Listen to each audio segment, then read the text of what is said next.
আমি কবিতা নিয়ে আসার জন্য অনুরোধ করব কবি জামাল উদ্দিন বারী, কলামিস্ট, লেখক, কবি জামাল উদ্দিন বারী।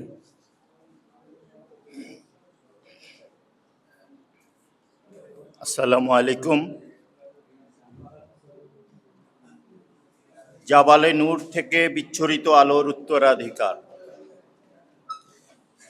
সহস্র বছরের অন্ধকার পেরিয়ে যন্ত্রণা কাতর ধূসর গ্রহ পেল নতুন আলোক স্তম্ভ। জাবালে নূরের হেরার গুহা থেকে বিস্ফারিত আলো কি এক কসমিক স্ফুলিঙ্গের মতো ছড়িয়ে পড়ে মহাদেশ মহাসাগর পেরিয়ে দিক বিদিক। মূলত আলো ও অন্ধকারের কোনো পরিসমাপ্তি নেই। সেই পুরনো অন্ধকার, সেই অন্তহীন আলোর জন্ম মানুষেরই অলিক চেতনার গভীরে।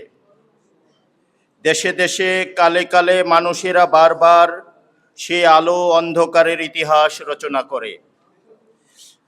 খলিফা ওমরের পদভারে জেরুজালেমের পুরনো দেয়ালে সভ্যতার ধ্বংসস্তূপের শেওলায় জেগে ওঠে নতুন সভ্যতার বুনিয়াদ। মনে পড়ে গুয়াদালাতের যুদ্ধে অত্যাচারী রাজা রডারিকের পরাজয়। সেই অত্যুজ্জ্বল দগদগে দমকা হওয়ার জুলাই 711। বর্বর বিসিগত সাম্রাজ্যের পতিত ভূমি আইবেরিয়া আন্দালুসে জেগে ওঠে ইসলামী সভ্যতার সূর্য। সব অন্ধকার পুড়িয়ে দিয়ে এনেছিল নতুন সকাল। সেনাপতি জুলিয়াস সিজার থেকে পুত্র অগাস্টাস জুলাই আগস্টের পতনের সাক্ষ্য। অন্ধকারে পথভ্রষ্ট ইউরোপে জেগে ওঠে পরিপূর্ণ নতুন সভ্যতার উদ্দীপনা। ক্রুসেডের হিংস্রতায় যে আলো নেভেনি, শয়তানি অন্ধকার বাদশা নামদারের বিলাসী ভ্রষ্টতা থেকেই জন্ম নেয়। 8 শতাব্দী পেরিয়ে জুলাই 1492 কর্ডোবার আলহামরার গম্বুজে ফিকে হয়ে আসে আলো। হাই সেনাপতি তারেক বিন জিয়াদ, সুলতান গাজী সালাউদ্দিন, কাশেম সুলাইমানি এবং শরীফ উসমান হাদির নাক্ষত্রিক চোখে ঝরে বিপ্লবের অমলিন আলোকচ্ছটা।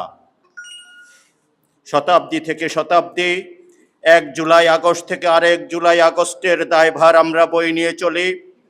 4 দেয়ালে আটকে রাখতে পারে না ভোগবাদী বিলাসের গোড়াটোপ যাদের।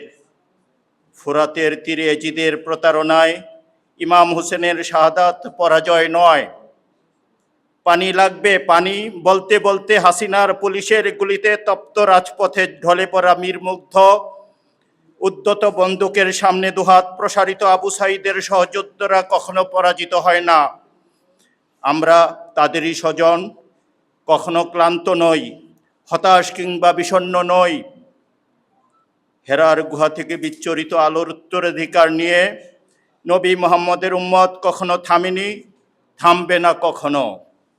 মানুষের মুক্তির শেষ ঠিকানা পর্যন্ত আলো অন্ধকারের এ লড়াই চলবেই চলবে। সবাইকে ধন্যবাদ।